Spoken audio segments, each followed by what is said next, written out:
Bonjour Sylvia. Bonjour Antonio. Voilà. Ok, bah, bienvenue à tous.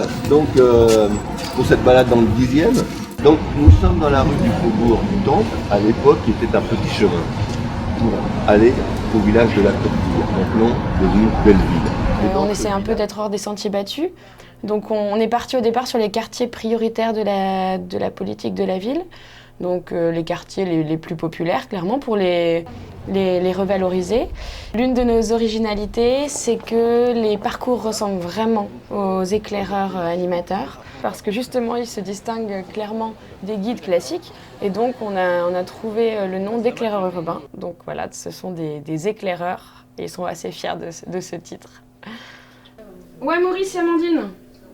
Ok, super, et ben on est là, on vous attend. À toutes, ça marche. Je suis Maurice, futur éclaireur urbain. Je suis ici depuis le mois de février. Amis du jour! Et moi je pensais que d'être éclaireur urbain ou guide, c'était réservé vraiment qu'aux professionnels du tourisme ou voilà. Et je m'attendais vraiment pas du tout à ça, quoi. Je donne des débuts d'information au départ et ensuite c'est Antonio qui parle. Comme vous le voyez ici, vous avez un café et regardez les couleurs, ça vous fait penser à quel artiste?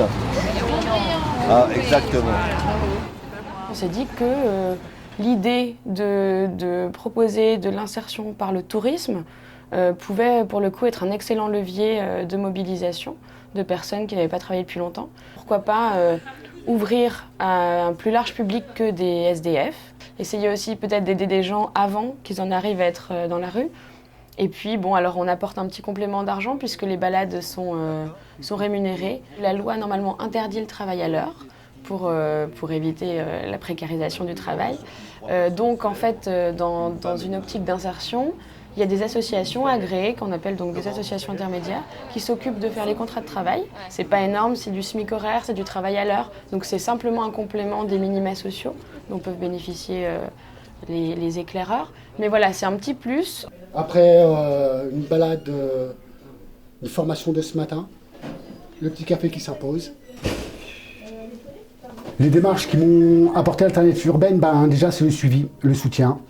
Voilà, ils sont vraiment là, à notre écoute, à nos besoins, si on a vraiment envie, même si on va pas bien moralement, je sais qu'on peut venir ici, discuter, essayer de...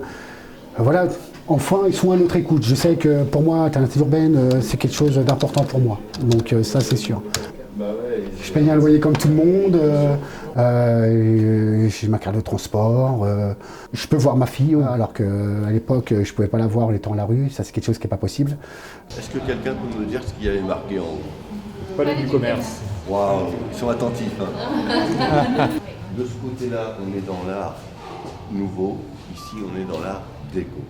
Et il faut voir aussi, aujourd'hui on ne pourra pas le voir, mais je vous encourage à venir par vous-même. Je pense que là où on est bon, c'est qu'on arrive à les remettre dans une dynamique où on travaille tous ensemble.